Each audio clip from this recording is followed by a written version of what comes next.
नमस्कार, मैं हूं दीपक चौरसिया। लोकतंत्र जिंदाबाद में आपका स्वागत है।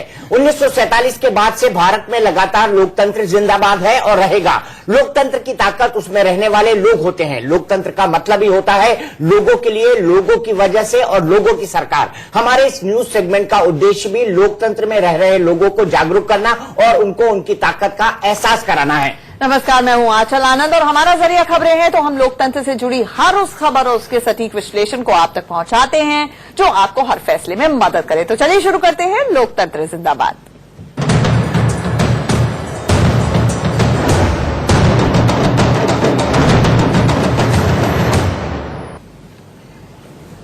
तो लोकतंत्र जिंदाबाद में आज कुछ और बड़ी खबरों पर रहेगी हमारी नजर, जो कि लोकतंत्र के लिहाज से बेहद बड़ी हैं। सबसे पहली खबर है चौकीदार चोर है के नारे के बारे में।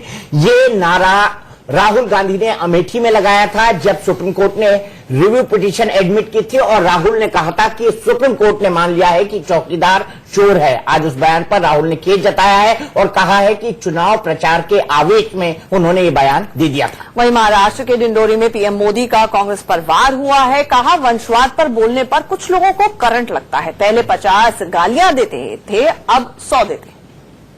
इसके अलावा अगली खबर अमित शाह के बारे में है। ममता के गढ़ से अमित शाह का कांग्रेस पर निशाना साधा है। उन्होंने कहा है कि बाटला हाउस एनकाउंटर में आतंकवादियों के मारे जाने पर सोनिया जी को रोना आ गया था। वहीं दिल्ली की 6 सीटों पर कांग्रेस कैंडिडेट घोषित हो गए हैं। जेपी अग्रवाल बोले, चांदी चौक से टिकट दिया जाना मेरी घर वापसी जैसा है, हमारे सामने कोई चुनौती नहीं है। सिब्बल का अंदेशा, दिल्ली जीतना मुश्किल। इसके अलावा खबर श्रीलंका से है। श्रीलंका में हुए सीरियल ब्लास्ट में मरने वालों का आंकड़ा 290 पहुंच गया है। 5 भारतीयों की भी मौत हुई है। हमले के तार जैश से जुड़ रहे हैं।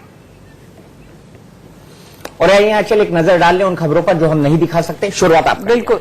चुनावों के दौर में आचार संहिता का उल्लंघन करने वाला नेताओं का भाषण और कोर्ट की अवमानना करने वाले बयान हम बिल्कुल नहीं दिखाएंगे। चुनाव के दौरान ऐसा कोई भी वीडियो हम नहीं दिखाएंगे जो भड़काऊ हो या जो किसी की भी निजी भावनाओं को आहत करता हो।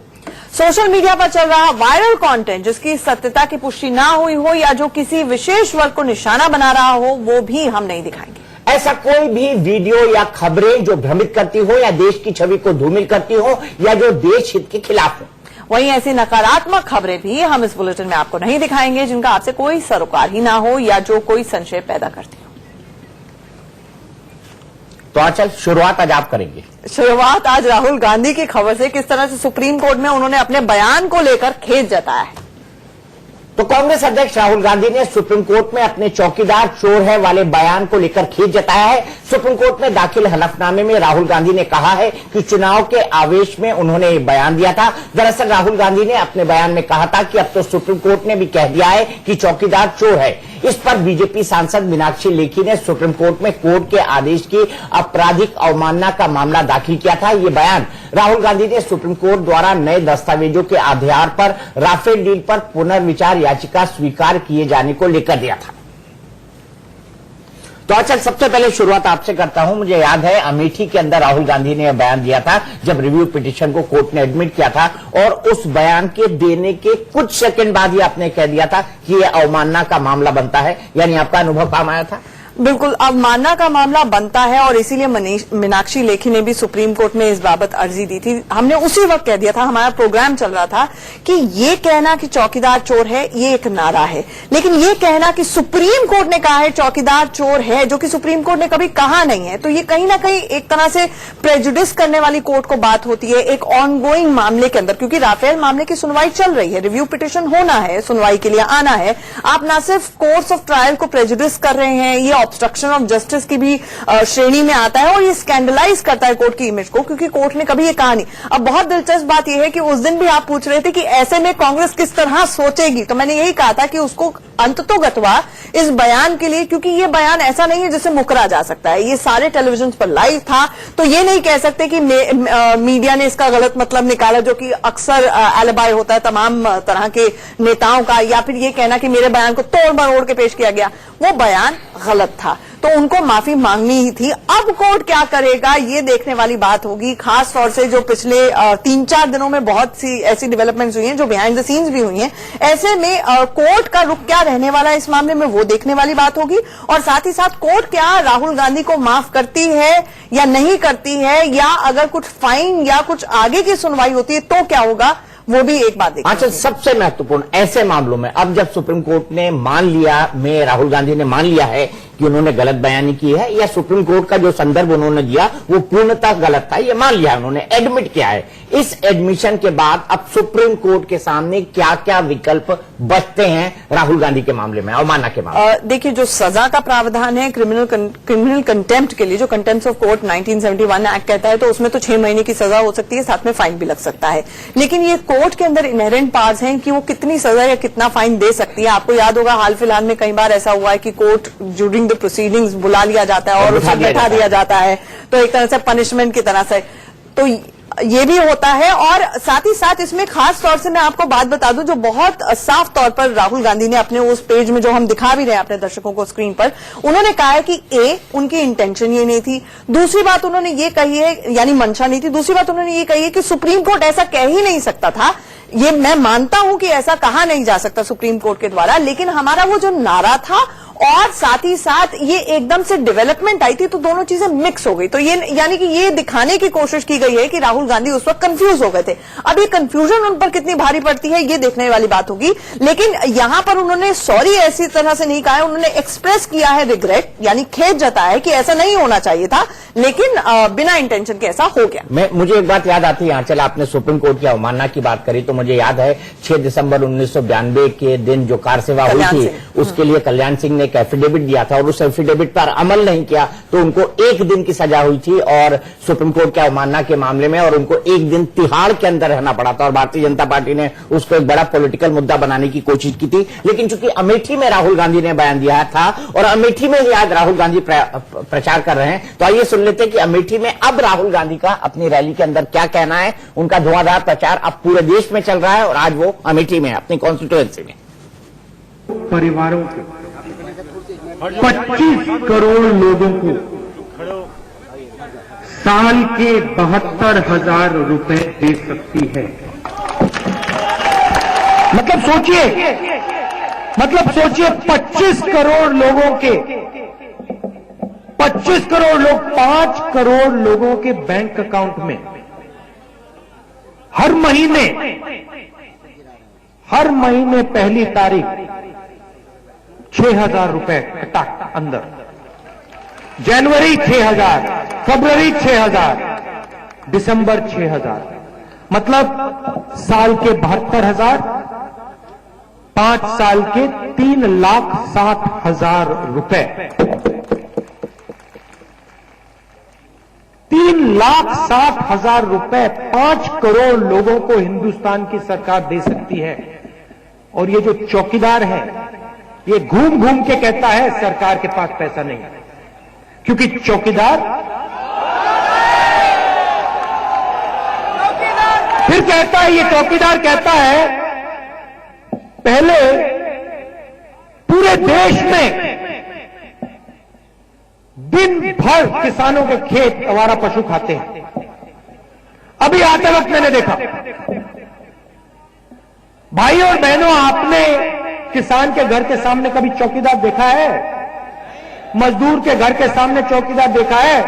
ये माताएं बहनें आई हैं, इनके घर के सामने क्या चौकीदार है? ये युवा खड़ा है, इसके सामने घर के सामने चौकीदार है? ना। मगर पिछले 5 सालों में हर किसान ने रात भर स्वयं अपने खेत की चौकीदारी ये की है। क्यों? नरेंद्र मोदी ने हमारा पशु आपके घर में भेजा है। अब चौकीदार कहता, पहले कहता था मुझे प्रधानमंत्री मत बनाओ, 56 इंच का सीना है, मुझे चौकीदार बनाओ। राफेल मामला पकड़ा जाता है, अनिल अंबानी मोदी की चोरी पकड़ी जाती है, चौकीदार कहता है हम सब चौकीदार, पूरा देश चौकीदार। नरेंद्र मोदी जी, जब आप प्रधानमंत्री बने थे आपने ये नहीं कहा था, आपने कहा था कि मुझे चौकीदार बनाओ और मैं काले धन के खिलाफ लड़ाई लड़ूंगा। पता लगा आपने सिलोई की जनता को, अमेठी की जनता को, उत्तर प्रदेश की जनता को, हिंदुस्तान की जनता को बैंक के सामने खड़ा किया। ऐसी धूप में पूरा हिंदुस्तान लाइन में खड़ा हुआ। इनके जेब में से चौकीदार ने पैसा निकाला। आपके जेब में से, माता जी, आपके जेब में से चौकीदार ने पैसा निकाला। आपके जेब में से, जो नीला कुर्ता पहने, आपकी जेब में से चौकीदार ने पैसा निकाला। जब आप बैंक के सामने खड़े थे, आप मुझे बताओ, आपके साथ क्या हिंदुस्तान के चोर खड़े थे? क्या काले धन वाले खड़े थे? नीरव मोदी, मेहुल चौकसी खड़ा था, अनिल अंबानी खड़ा था क्या? नहीं, हिंदुस्तान के ईमानदार लोग खड़े थे। लाखों करोड़ रुपए आपके जेब से निकाल के चौकीदार ने नीरव मोदी के बैंक अकाउंट में डाला है। 35,000 करोड़ रुपए, एक साल का मनरेगा पैसा एक व्यक्ति को पकड़ा है।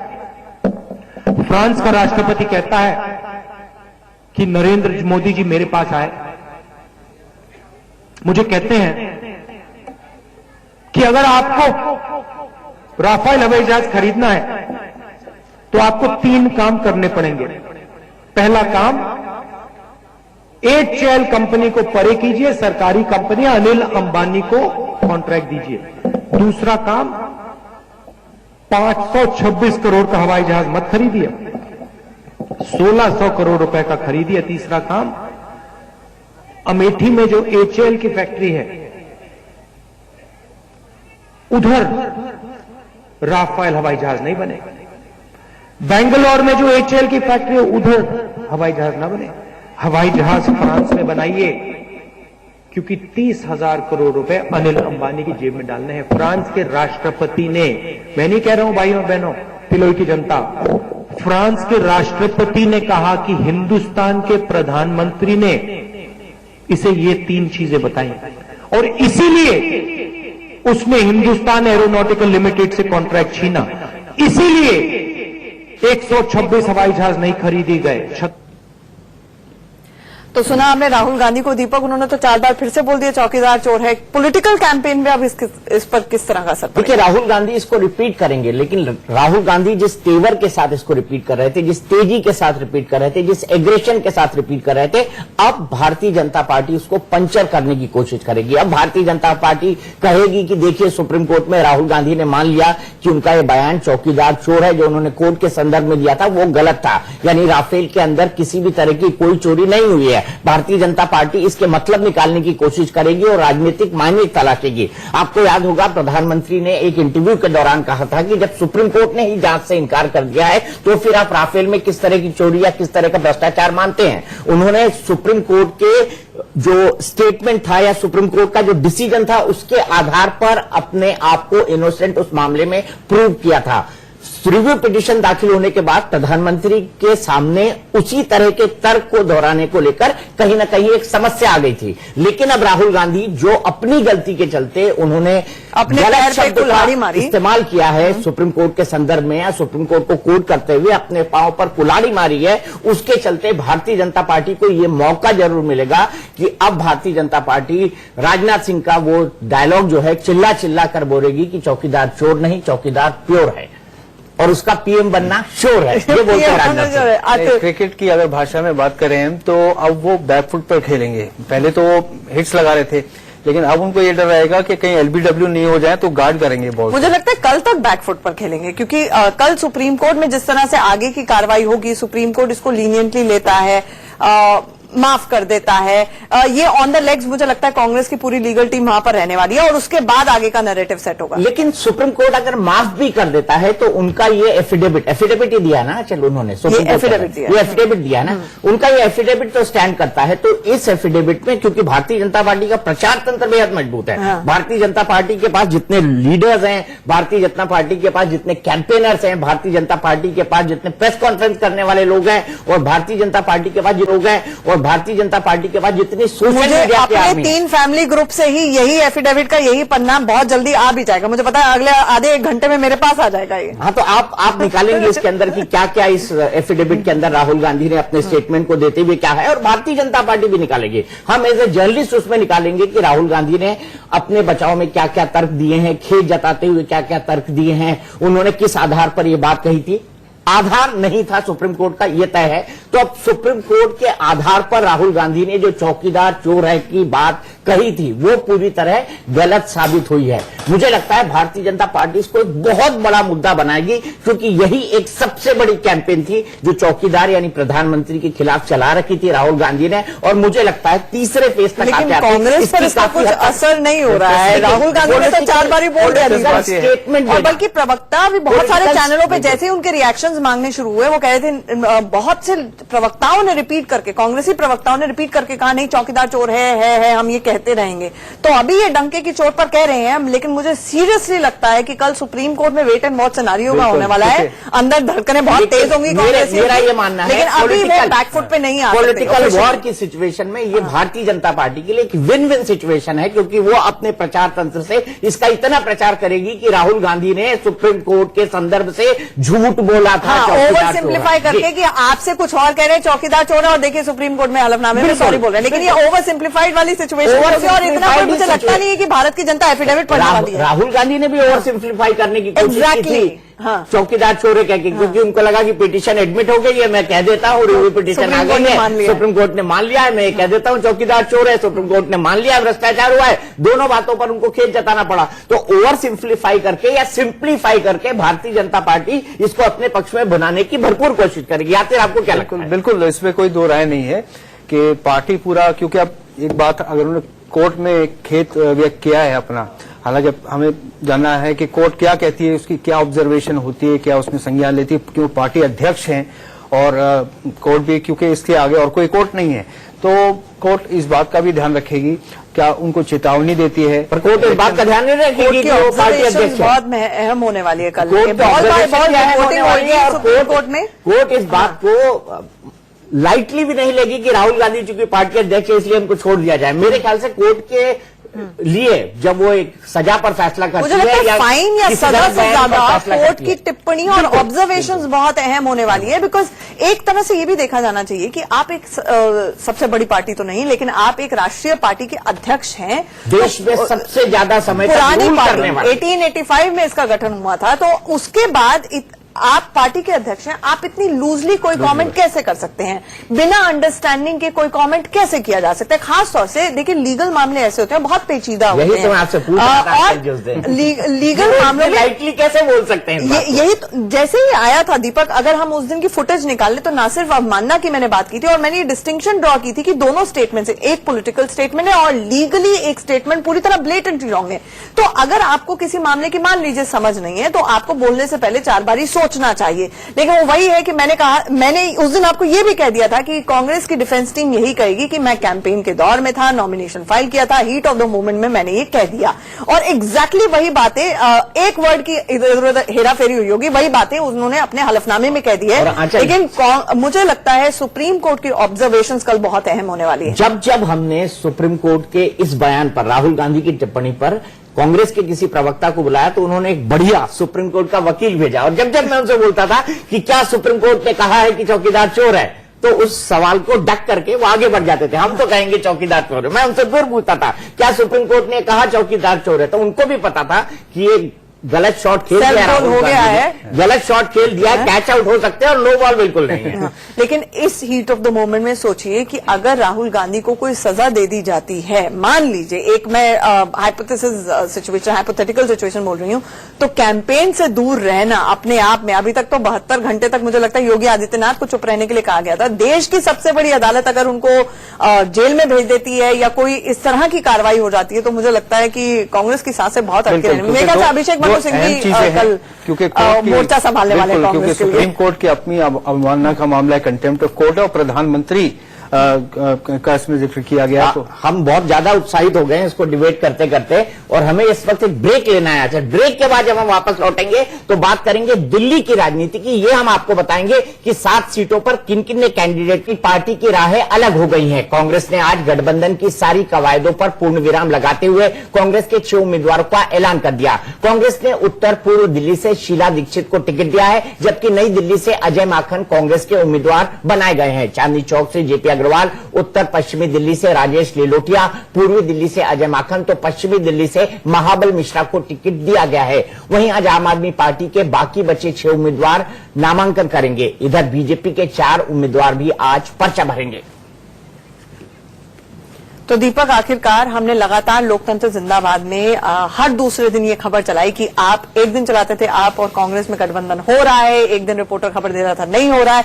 आखिरकार आज की स्थिति में जाकर ये साफ हुआ है जब ये लिस्ट कांग्रेस की तरफ से आई कि गठबंधन नहीं हो रहा है। अभी भी शोर मत होइए, शाम तक आंचल ये हो सकता है कि आपको अपने ट्विटर पर खबर मिले जब आप अपना शिफ्ट खत्म करके जा चुकी हो, और हम शाम को फिर ये खबर पढ़ रहे हो कि आम आदमी पार्टी और कांग्रेस के बीच गठबंधन की नई संभावनाएं चालू हुई हैं, वो भी ट्विटर पर, सोशल मीडिया पर, क्योंकि पिछले इतने दिनों से वो सोशल मीडिया पर लड़ रहे थे और संभावनाओं के चलते कुछ लोग अपने अपने कैंडिडेट वापस ले रहे हैं। तो संभावनाओं से राजनीति में कभी इनकार नहीं किया जा सकता। कल ही तक की डेडलाइन है नॉमिनेशन फाइल करने की, कल आखिरी तारीख है दिल्ली के चुनाव के लिए, 12 मई को चुनाव है। आखिरी तारीख तक, आखिरी वक्त न हो जाए तब तक आप तय करके मानिए और तय करके चलिए कि आम आदमी पार्टी और कांग्रेस में गठबंधन की संभावनाएं बनी रहेंगी। क्यों? कौन अनश्योर है ज्यादा? आपको लगता है राहुल गांधी अनश्योर रहेंगे या फिर अरविंद केजरीवाल? देखिए, दूध का जला फूक फूक के चलता है, तो दोनों का ही संदेह किया जाए ना किया जाए, लास्ट मोमेंट है। और अब लगता है कि बहुत ही स्थिति जो है बहुत नजदीक आ गया है, क्लोज आ गया है। तो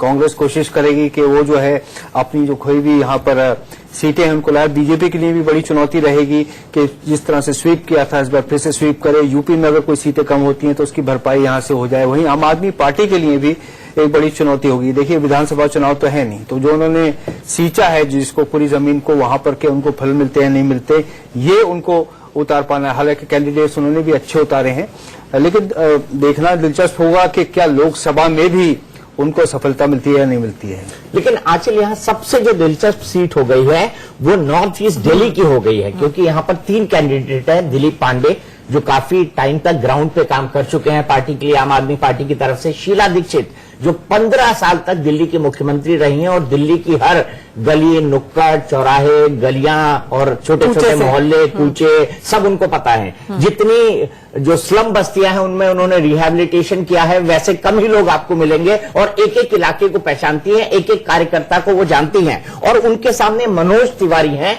जो कि दिल्ली बीजेपी के न केवल अध्यक्ष हैं बल्कि पिछले कुछ महीनों से, 2 सालों से जब से वो दिल्ली बीजेपी के अध्यक्ष बने हैं, अच्छी खासी मेहनत कर रहे हैं, ग्राउंड पर देखे जाते हैं, पार्टी के कार्यक्रमों में देखे जाते हैं, और अरविंद केजरीवाल पर अच्छा हमला उन्होंने कर रखा है। तो इसके चलते नॉर्थ ईस्ट दिल्ली जो है वो सबसे महत्वपूर्ण सीट होने वाली है इन चुनाव में, क्योंकि वहां पर मनोज तिवारी, शीला दीक्षित और दिलीप पांडे का आपस में मुकाबला है।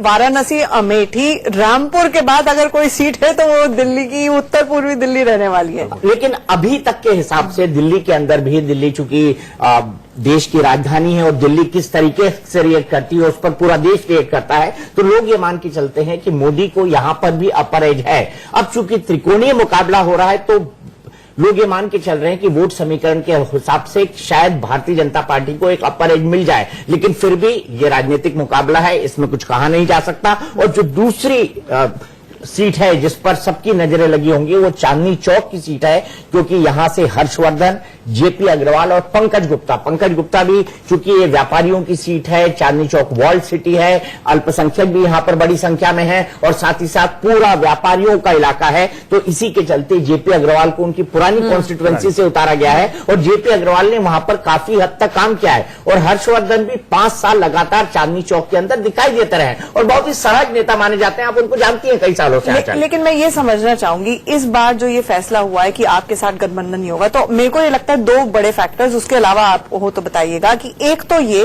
कि कहीं ना कहीं ये आपको ये बताना चाहूंगी कि एक खबर आ रही है, अनुभा में बताना चाह रही है। अनुभा बताएं।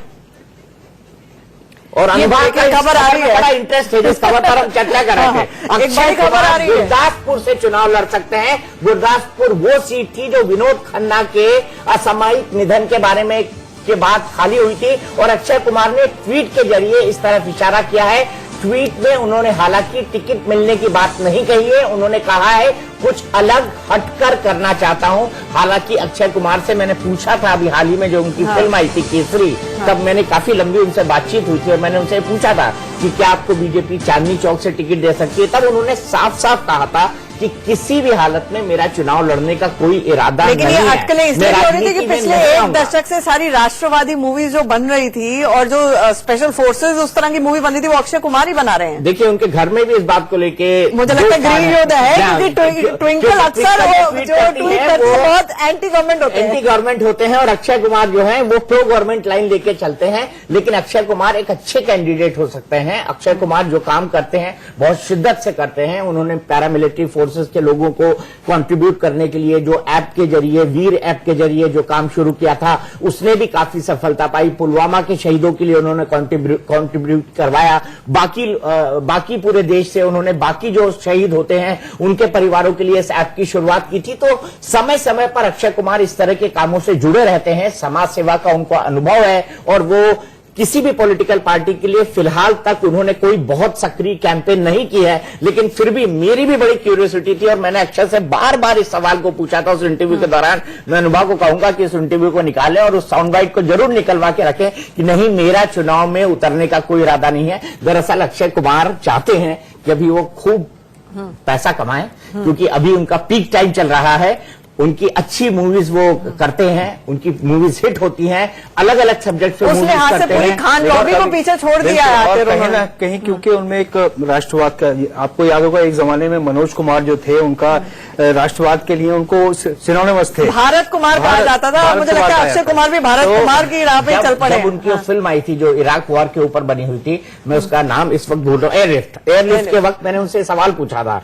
कि आपकी जो लगातार सीक्वेंस में फिल्में आई हैं, कहीं आप दूसरे भारत कुमार तो नहीं बनना चाहते हैं? तो उनका कहना था कि दीपक, आप जैसे मीडिया के मित्र टाइटल दे देते हैं, लेकिन मैं विशुद्ध जो फिल्में हैं वो इस आधार पर करता हूं कि फिल्मों की स्टोरी कितनी है, फिल्में कितनी एक्सेप्ट होंगी जनता में, और फिल्मों के लेकर कितनी तरह डाउट है कि ये भी अफवाहें चलती हैं, और अगर आप क्लैरिफाई कर सकें कि उनके पास कैनेडियन पासपोर्ट और कैनेडियन सिटीजनशिप है। इन दैट केस कैन मेरे ख्याल से अब वो इंडियन सिटीजन बन गए हैं, वो दोबारा इंडियन सिटीजन बन गए हैं। वो क्योंकि ये एक बहुत बड़ा कैच होगा, क्योंकि वो जो प्रोसेस थी मेरे ख्याल से उनको वो कंप्लीट कर चुके हैं, और उनको उनके लॉयर्स ने और उनके बाकी लोगों ने भी कहा था कि आप इस कैनेडियन पासपोर्ट को मत होल्ड करिए। तो मेरे ख्याल से उस चीज का उन्होंने करेक्शन कर लिया है। लेकिन आचल फिर भी ये बड़ा दिलचस्प होगा कि अगर अक्षय कुमार इन चुनाव में उतर जाते हैं तो जो ग्लैमर फैक्टर होगा वो इस चुनाव में और बढ़ जाएगा, और भारतीय जनता पार्टी के फेवर में। तो मेरे ख्याल से अगर भारतीय जनता पार्टी के लिए वो चुनाव लड़ते हैं तो भारतीय जनता पार्टी इसको अपने फेवर में भुनाने की भरपूर कोशिश करेगी। और बलराम जाखड़ के बेटे जो हैं वो गुरदासपुर से सांसद हैं, वो काफी जमीनी नेता माने जाते हैं, सुनील जाखड़। इसलिए जो गुरदासपुर के अंदर कॉन्टेस्ट भी हमको देखने को मिलेगा, तगड़ा कॉन्टेस्ट देखने को मिलेगा। हालांकि विनोद खन्ना ने बड़ी विपरीत परिस्थितियों में भी गुरदासपुर की सीट भारतीय जनता पार्टी के पक्ष में करी थी। हम सीधे चलते हैं हमारे chief political editor Manish Awasthi के पास। मनीष, अक्षय के बारे में क्या खबर मिल रही? देखिए, अक्षय ने इन दिनों दीपक भाई जो भी हो रहा है वो सीधे तौर पर सोशल मीडिया के प्लेटफॉर्म से ही होता है।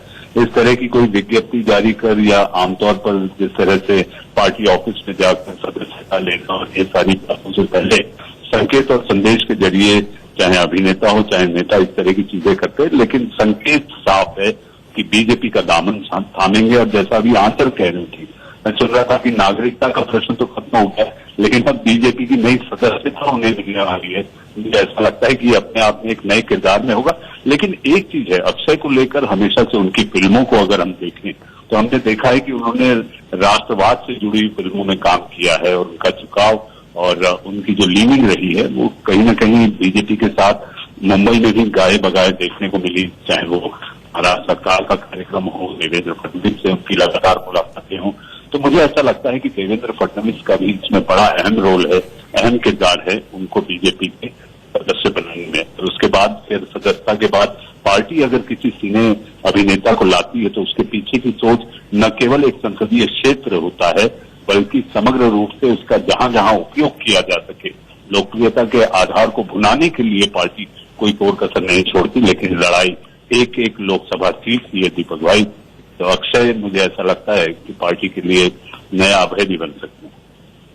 तो आपको क्या लगता है, अक्षय लड़ेंगे? नहीं, मैंने ये कहना और सोचना बंद कर दिया है कि क्या होने जा रहा है, क्योंकि इतनी अनप्रिडिक्टेबल हो गई है 2019 में चुनावी जंग। लेकिन मुझे ये लगता है कि अक्षय भले ही बॉलीवुड के हीरो, बीजेपी का हीरो तो एक ही है और वो सुपर हीरो मोदी जी है, तो चुनाव तो मोदी जी नहीं होगा।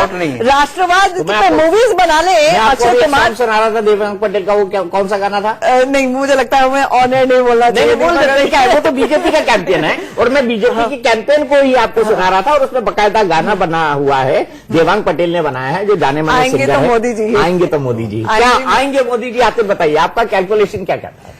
देखिए, आज की परिस्थिति में कह पाना मुश्किल है, लेकिन जो हर चीज उनकी फेवर में है, उनकी जो ब्रांडिंग हुई है और जो एक तरह का नैरेटिव चला है, जो उनको सपोर्ट मिल रही है, समर्थन मिल रहा है जहां जहां वो रैली में जा रहे हैं, तो उनके लिए अच्छे संकेत है। लेकिन चुनाव राजनीति में दीपक कुछ भी कह पाना मुश्किल है। जिस तरह से सस्पेंस बरकरार है, जनता अक्षय कुमार को स्मार्ट होती जा रही है, बताती भी नहीं है। मुझे लेकर लगता है बहुत सारे ओपिनियन पोल्स किए जाते हैं, एग्जिट पोल्स किए जाते हैं, अब बहुत से लोग बहुत समझदारी से अपने बयान देते हैं और असली बात बताते भी नहीं है। तो इट्स वेरी, आई थिंक 2019 का जो चुनाव है वो अभी तक जितने चुनाव हुए हैं भारत के इतिहास में उनमें सबसे अलग रहने वाला है। क्या होगा कुछ नहीं कहा जा सकता। क्यों अलग है? वैसे ही कैंपेन चल रही है, वैसे ही कैंडिडेट खड़े हुए हैं, हमेशा ग्लैमर का जो क्वेश्चन है वो इलेक्शन के अंदर आता है। सोशल मीडिया और व्हाट्सएप इत्यादि नहीं थे, तो इस वक्त न सिर्फ एक तरह से प्रचार मशीनरी, इलेक्शन मशीनरी एक तरह से ऑन टेस्ट है, बल्कि जो जिस तरह से श्रिलर प्रचार हम देख रहे हैं, मैंने इतना ज्यादा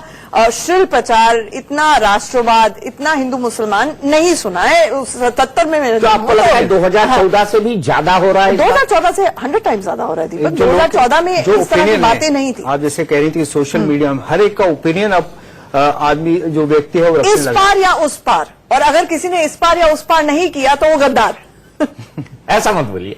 नहीं, ये कहा जा रहा है, ये मैं नहीं कह रही हूँ, इस तरह ये मैं नहीं कह रही हूँ, ये जो सोशल मीडिया पर चलता है वो ये कहने की कोशिश यही होती है कि you have to pick up one side. But मेरे ख्याल से इस देश में कोई किसी को सर्टिफिकेट नहीं दे सकता, ये मेरा व्यक्तिगत मानना है। और जो लोग सर्टिफिकेट देते हैं वो जिंदगी की सबसे बड़ी गलती करते हैं, क्योंकि इस देश की जो छवि है वो एक टॉलरेंट, सबको समाहित करने वाले और सबको साथ रखने वाले राष्ट्र के तौर पर है। और हमको इस बात को बहुत अच्छी तरह समझना चाहिए, साथ ही साथ पॉलिटिकल पार्टीज को भी। इससे पहले अक्षय कुमार की खबर से पहले हम बात कर रहे थे दिल्ली की, और दिल्ली में जो सबसे इंटरेस्टिंग कैंडिडेट कांग्रेस ने दिया है वो है पूर्व मुख्यमंत्री शीला दीक्षित। क्योंकि शीला की उम्र हो गई थी, ऐसा लग रहा था कि शीला दीक्षित शायद राजनीति से संन्यास ले लें, फिर उनको एकाएक राजनीति से संन्यास से निकालकर उत्तर प्रदेश में कांग्रेस पार्टी की कैंपेन का चीफ बनाया गया एकाएक। फिर अब उनको निकालकर लाया गया है दिल्ली में और उनको दिल्ली में प्रदेश कांग्रेस कमेटी का अध्यक्ष बना दिया है। अब अध्यक्ष बनाने से एक कदम आगे